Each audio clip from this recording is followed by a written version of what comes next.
Eu quero cumprimentar todos com a santa paz do Senhor. Eu quero agradecer a Deus pela oportunidade e dizer para que você se inscreva no nosso canal, dá um like, para que esse vídeo chegue a mais pessoas. Quero dizer que Deus continue abençoando a sua casa, a sua vida e toda a sua família, através desse vídeo, através desse canal, que Deus continue te abençoando. Nós vamos estudar duas lições hoje, lição 10, que foi datada para dia 7 de dezembro de 2025. Nós estamos estudando os personagens bíblicos, virtuosos e marcantes, homens e mulheres que permanecem fiéis a Deus diante das circunstâncias da vida. Essa revistinha aqui, ó, que nós estamos estudando, Betel Dominical Adultos, lição de número 10, que foi datada para dia 7 de dezembro de 2025. Título dessa lição: Pedro, Deus transforma impulsos em missões. Deus transforma impulso em missão. Texto áureo está em 2 de Pedro 1:1. Simão Pedro, servo e apóstolo de Jesus Cristo, aos que conosco alcançaram a fé igualmente preciosa pela justiça do nosso Deus e Salvador Jesus Cristo. Verdade aplicada: o Senhor Jesus continua chamando e transformando vidas para que sejam da família de Deus e suas testemunhas até os confins da terra. O objetivo da lição: conhecer a origem de Pedro, reconhecer o poder transformador do Evangelho, ressaltar que Pedro se permitiu ser transformado. Isso é interessante. Pedro se permitiu ser transformado. Glória a Deus. Nós temos aqui o texto de referência, 1 de Pedro. Nós vamos ler do 13 ao 15 e depois 1 de Pedro 2, do 1 ao 3. 1 de Pedro e depois 2 de Pedro, do 1 ao 3. Glória a Deus. 1 de Pedro,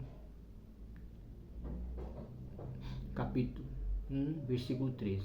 Portanto, cingindo os lombos do vosso entendimento, sede sóbrios, esperais inteiramente na graça que vos ofereceu na revelação de Jesus Cristo, como filhos obedientes, não vos conformando com as concupiscências que antes havia em vossa ignorância, mas, como é santo aquele que vos chamou, sede vós santos em toda a vossa maneira de viver. Interessante, né? Que Pedro vai dizer aqui que sede santos em toda a maneira vossa de viver. Sem a santificação ninguém verá o Senhor. 1 de Pedro 2, né? 1 de Pedro 2. Deixando, pois, toda malícia e todo engano, fingimentos, inveja e todas as murmurações.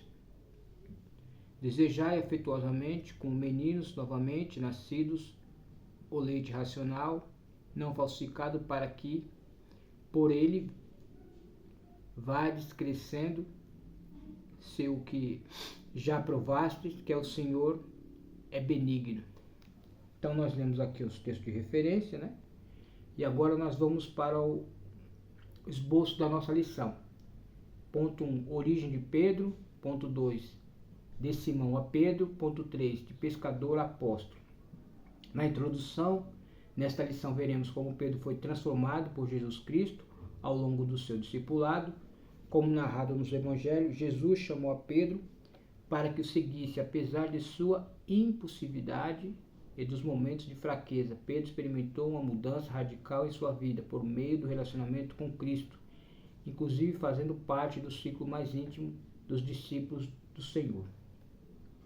Nós vamos ver que Pedro, né, dos três, Pedro, Tiago e João, nós vamos ver que dos três, sempre eles estavam no trio, né, naqueles três mais próximos de Jesus. A origem de Pedro. Ponto 1. Pedro foi um dos discípulos mais próximos do Senhor Jesus, juntamente com Tiago e João. Como um dos diamantes brutos, mas nas mãos do Senhor. Ele personifica a transformação de Deus na vida daqueles que creem e submetem ao seu agir. Pedro, portanto, experimentou a transformação de vida que se espera dos discípulos de Jesus, 2 Coríntios 5,17. Pedro foi um dos discípulos que andou com Jesus, né? Nós vamos ver que em várias situações, Pedro, Tiago e João sempre estavam com o mestre, né? Os mais próximos, juntamente com Tiago e João, como um diamante bruto. Pedro é meio bruto, né? Nós somos um pouco de Pedro, né? Nós temos um pouco de Pedro. Mas nas mãos do Senhor, ele personifica a transformação. Nas mãos do Senhor, Deus tem esse poder de nos transformar, né? Pelo poder do Evangelho, na vida daqueles que creem. Precisa crer, aleluia, e submete. Nós vamos ver que Pedro teve que submeter ao seu agir. Pedro, portanto, experimentou a transformação de vida, o que se espera dos discípulos de Jesus, 2 Coríntios 5,17. Paulo vai dizer, aquele que está em Cristo é uma nova criatura, todas as coisas velhas se passaram, eis que tudo se fez novo. Nós vivemos agora em novidade de vida, né? Glória a Deus por isso. Então, Pedro aqui é um pouco de cada um, né? Vamos falar um pouco da vida de Pedro. Pedro tinha um temperamento sanguíneo, né? Nós vamos ver que Pedro era uma pessoa que falava fora do tempo. Nós vamos ver que Pedro negou Jesus. Nós vamos ver que Pedro também ele vai confrontar, além de ele confrontar Jesus, ele vai repreender Jesus. Nós vamos ver que Pedro foi discípulo, Pedro foi apóstolo de Cristo. Nós vamos ver que Pedro também abriu a porta do Evangelho para os judeus e gentios.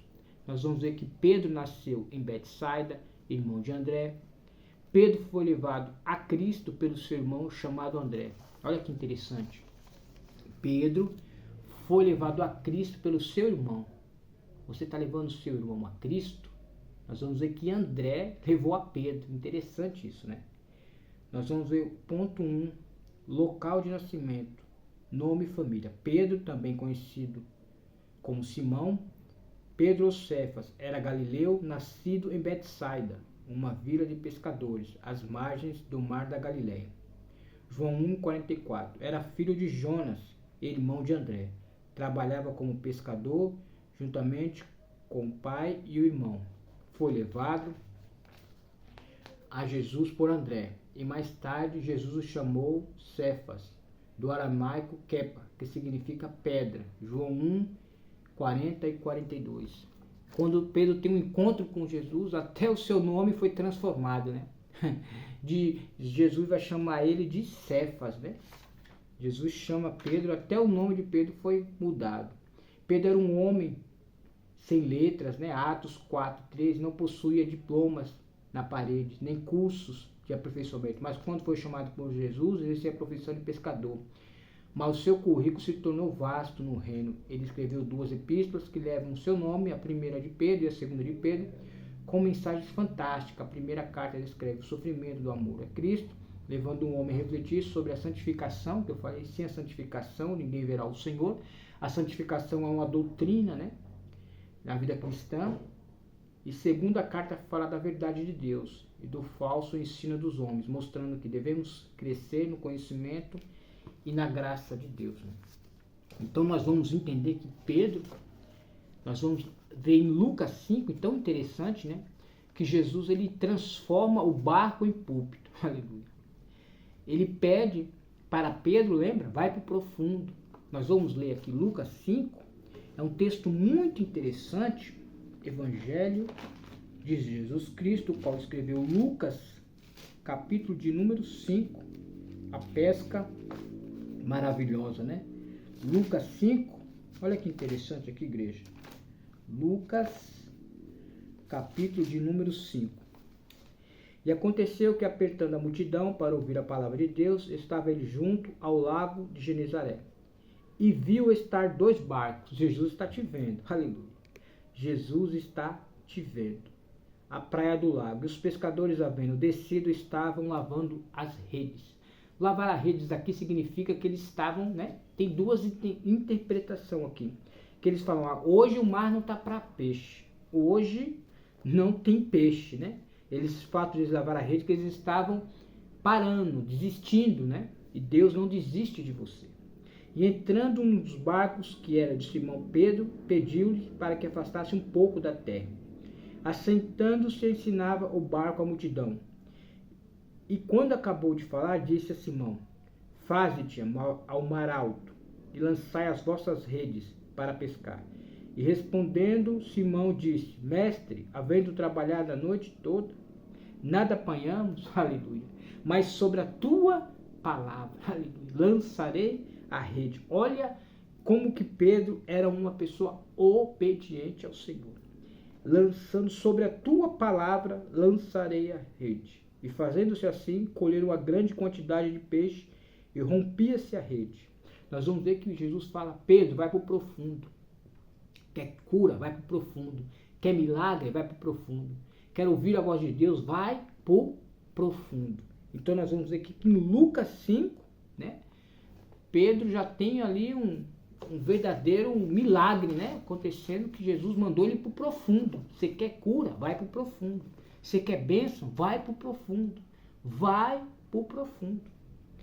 1.2. Os convertidos fortalecem os irmãos. Jesus disse a Pedro: E tu, quando te converteres, confirma a teus irmãos. Lucas 22, 32 e 33. A conversão a Cristo deve procurar mudanças na vida do convertido. Pedro andava com Jesus, viu maravilhas e milagres, mas ainda faltava uma coisa. Você vê que ele via os milagres, mas ainda lhe faltava alguma coisa. Ao longo da caminhada com o mestre, porém, a mudança foi ocorrendo paulatinamente, e Pedro se transformou em um discípulo impetuoso, a um apóstolo cheio de unção e poder.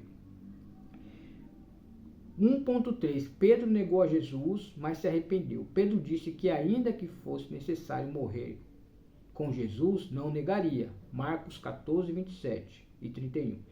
O mestre, porém, disse que antes que o galo cantasse, Pedro negaria 3 vezes. O fato ocorreu mais tarde. Pedro teve a oportunidade de ter um encontro com Jesus, ressuscitado a ser restaurado. Jesus lhe perguntou 3 vezes: Simão, amas-me? João 21, 15 e 17. Tudo leva a crer que para cada uma das 3 vezes negativas de Pedro, ele teve 3 oportunidades de afirmar seu amor pelo mestre. Então, nós vamos ver que os convertidos fortalecem os seus irmãos. Então, quando se converter, fala para os seus irmãos. Então, nós vamos ver aqui que Pedro, ele não era o quê? Não era convertido. Mas quando ele foi cheio do Espírito Santo, nós vamos ver que ele foi revestido de poder. Nós precisamos desse poder. Esse poder foi dado para a igreja. Lembra lá em Atos 2? Recebereis poder do alto para que sejais testemunhas de Cristo, né? O poder, a igreja estava orando e jejuando, e de repente o poder caiu na igreja. Então, Deus diz: cai em Jerusalém para que do alto sejais revestidos de poder. Então, nós precisamos ser revestidos de poder. Nós vamos ver que Pedro, ele era assim, né? Era um sanguíneo, né? Nós vamos ver que Pedro era um sanguíneo. Olha aqui, nós vamos para o ponto 2. De Simão a Pedro. Para lapidar uma pedra preciosa, é necessário que ele passe por um processo de polimento. Pedro era um homem simples. No início, não compreendeu que seria o reino de Deus, mas Jesus investiu naquele a quem chamou para ser pescador de homens. Você vê que Jesus chamou para ser pescador de homens, né? Quando ele lança as redes, Jesus fala: eu te farei pescador de homens. Mateus 4,19. Sendo aperfeiçoado, Pedro passou por algumas fases na vida. Aos olhos humanos, talvez não fosse possível mudar o seu jeito impetuoso de ser. Quando cortou a orelha de Malco, servo do sumo sacerdote. João 18:10. Muitos discípulos de Jesus o abandonaram, mas Pedro estava sendo aperfeiçoado. Disse o Senhor: para que iremos, Senhor? Só tu tens palavras de vida eterna. João 6, 60 e 69. Pedro sabia. Lembra quando Jesus começou a pregar? Vocês não vão com os demais que rejeitaram a minha palavra, que não gostam desse tipo de evangelho? Aí Pedro disse, Senhor, para onde ir? O que fazer? Somente tu, Jesus, tem palavras de vida eterna. Só o Senhor é capaz de me contemplar. Só o Senhor pode me realizar. Eu não preciso de um milagre seu apenas. Eu não preciso de uma porta aberta apenas. Eu preciso de você, autor da vida. Você, autor e consumador da fé. Você, Pai das luzes, conselheiro, Deus forte, Pai da eternidade, príncipe da paz. Pedro entendeu, aleluia, a importância de seguir ao Mestre. Pedro negou Jesus. Quando o galo cantou, Jesus olhou para Pedro. O olhar de Jesus confrontou a Pedro. Pedro saiu para chorar amargamente. O olhar de Jesus, meu irmão. O olhar de Jesus para Pedro. Que olhar. Como que Pedro ficou? Pedro saiu para chorar amargamente. Glória a Deus. Nós vamos ver que Pedro também, lembra? Disse Jesus a perguntar-lhes para o discípulo, quem diz que eu sou? Um diz que eu sou João Batista, um diz que sou Elias. E aí Pedro falou, tu és o Cristo, Filho de Deus Altíssimo. Glória a Deus. Jesus disse para ele, não foi carne nem sangue que te revelou, foi o próprio Pai que te revelou. Pedro tem a revelação do próprio Deus. Aleluia. A revelação do Pai declara, tu és o Cristo. Em seguida, olha que interessante, como que Pedro, né? Ele era, uma hora ele tinha um modo, uma hora ele mudava rapidamente, né? E você vai ver que em seguida ele é usado por Satanás para afastar Jesus da cruz. Mateus 16, 18. Nós vamos ver que Pedro significa aqui, né? Pedregulho, né? Fragmento de pedra. Porque o fundamento da igreja, meu irmão, é o próprio Cristo, que Jesus disse, edificarei a minha igreja e as portas do inferno não prevalecerão contra ela. Jesus é a pedra fundamental da igreja. Jesus é a pedra. Jesus é a pedra que os edificadores rejeitaram, né? Então nós já passamos 2.2, nós vamos agora para o 2 ponto de número 2, né?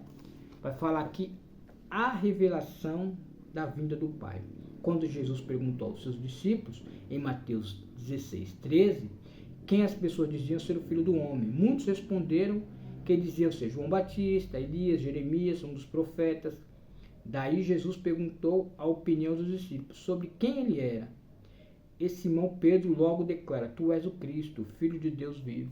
E é interessante a gente saber como as pessoas nos veem na rua, como que as pessoas veem o nosso comportamento. E Jesus perguntou, quem dizem ser o Filho do Homem? Né? Pedro vai, tu és o Filho de Deus ao vivo. Aleluia. E aqui o 2.3, o Evangelho da Graça. Jesus voltou ao Pai e Pedro agora, apóstolo, pregou uma mensagem genuína, evangelística no dia de Pentecoste. 3.000 almas. Ali, tá vendo Pedro revestido? Pedro era sem o revestimento, sem, aleluia, quando Pedro foi revestido de poder, a primeira pregação de Pedro, 3.000 almas, daqui a pouco já tinha 5.000 almas, e nós vamos ver que Pedro primeiro ele nega, depois nós vamos ver que em Atos 12, ele não estava preocupado se ia morrer, se ia passar por martírio, Pedro não estava preocupado com isso. Uma coisa é um homem, né, sem o Espírito Santo, uma coisa é um homem cheio, revestido de poder, aleluia. A sua mensagem foi tão poderosa e impactante que quase 3.000 almas se converteram a Cristo naquela ocasião. Olha o poder do Evangelho, o poder da graça. Aleluia. Paulo vai dizer, Senhor, tira o espinho da carne. Senhor, tira o espinho da carne. Paulo orou 3 vezes. Jesus, eu quero conjecturar, Jesus, não vou tirar.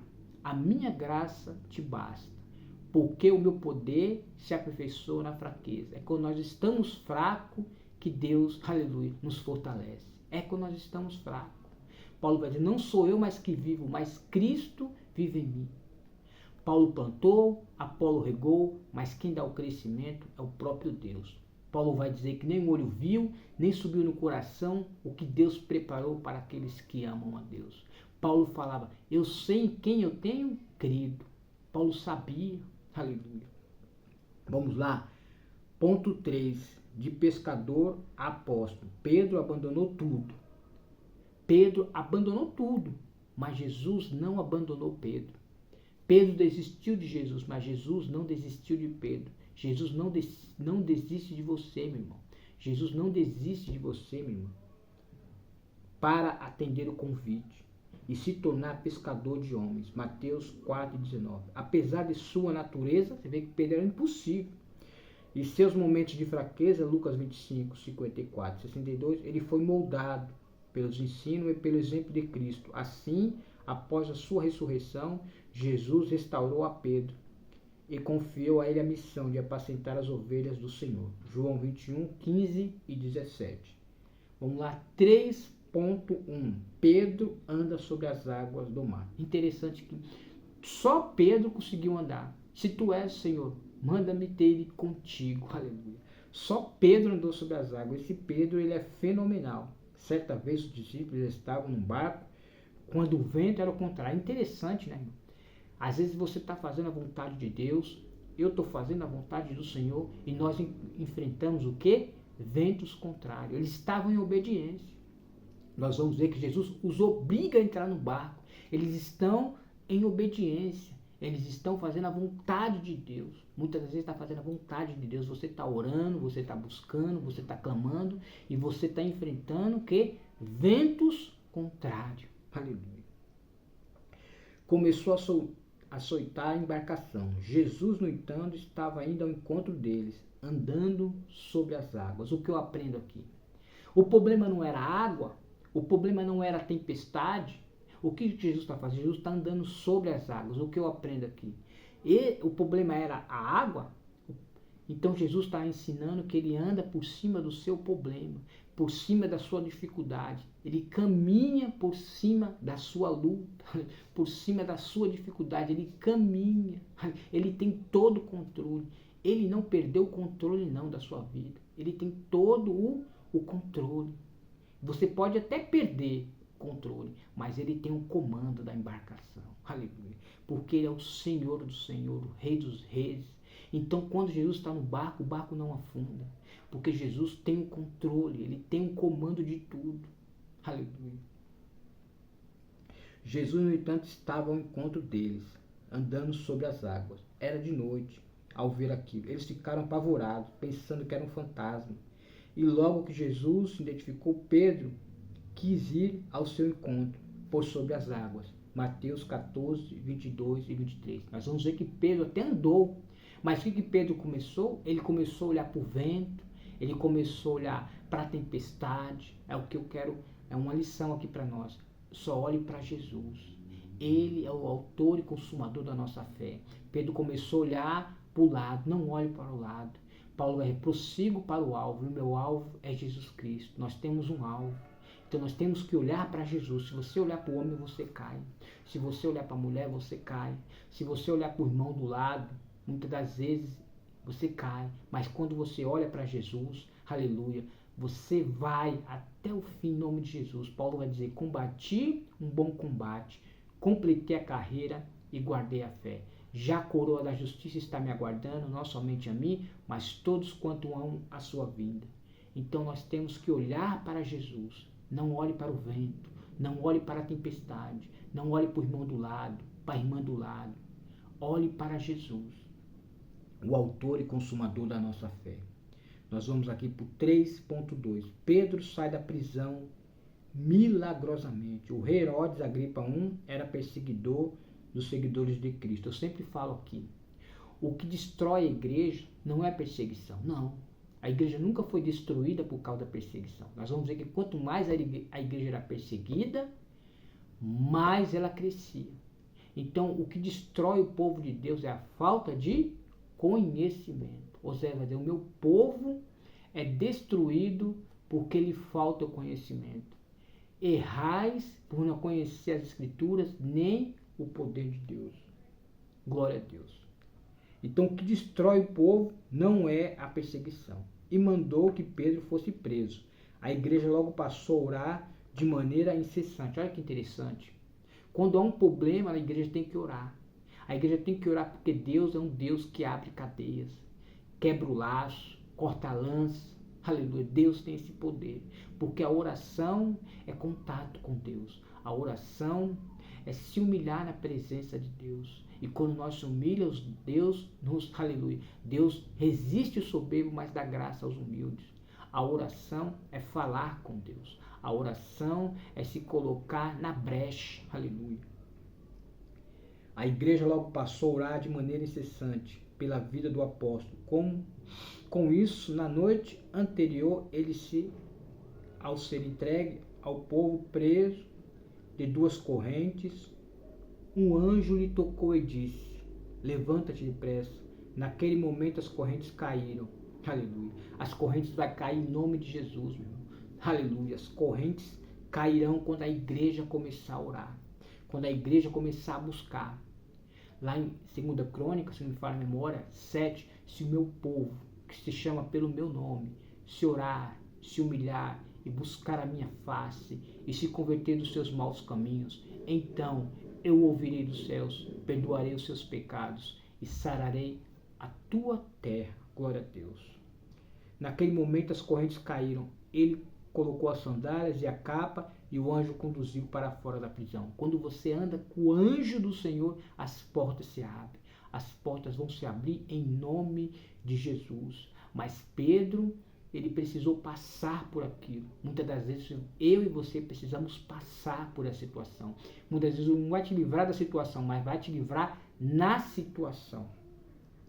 3.3. Pedro é revestido com poder do Espírito. Houve um grande temor em toda a igreja, e muitos sinais e prodígios eram feitos entre o povo pelas mãos dos apóstolos. Como disse, quem cresce faria obras maiores do que essa, as que ele fazia. João 14:12. Aleluia. Tal era a reputação de Pedro entre o povo, do que ele possuía, poderes excepcionais para curar, que Lucas registra a postura de colocar os enfermos nas ruas por onde Pedro passava, na esperança de que a sombra os cobrisse. Atos 5 e 15, 16. A Bíblia vai dizer que a sombra de Pedro curava. Olha o que é um homem cheio do Espírito, o que é um homem revestido de poder. Lembra de Estevão? A Bíblia diz que Estevão tinha uma boa reputação e cheio do Espírito Santo. Então nós temos que pedir para ser cheio, aleluia, completo. Deus vai nos encher em nome de Jesus, porque Deus tem poder para encher. O Espírito Santo vai nos deixar cheio, aleluia. Maravilha, que maravilha é saber um pouco a respeito da vida desse Pedro, né? Todos nós temos um pouco de Pedro. E Pedro era né? Depois que ele foi revestido de poder, ele se tornou outro. Então, olha o revestimento de poder o que faz. O revestimento de poder que faz na vida de uma pessoa, como o apóstolo Pedro, né? Andou com Jesus, era dos 3 mais próximos de Jesus. E o Pedro era sem o poder do revestimento. Depois Pedro se tornou outro quando ele foi revestido de poder, quando ele foi cheio do Espírito Santo. Ele já não estava mais preocupado com a morte. Já vê que em Atos 12 ele estava ali dormindo tranquilo e ele ia ser morto. Ele não estava preocupado. No começo ele nega Jesus. Depois, Pedro, tu me amas? Pedro, tu me amas? Apacenta as minhas ovelhas. Pedro vai dizer, Senhor, tu sabes de todas as coisas. Aleluia. No primeiro ele nega. Depois, quando ele é cheio, revestido de poder, aleluia, ele vai ficar despreocupado com a morte. Aleluia. Nem a morte poderá nos separar do amor de Deus que está em Cristo Jesus. E eu quero agradecer a Deus pela oportunidade. Amém.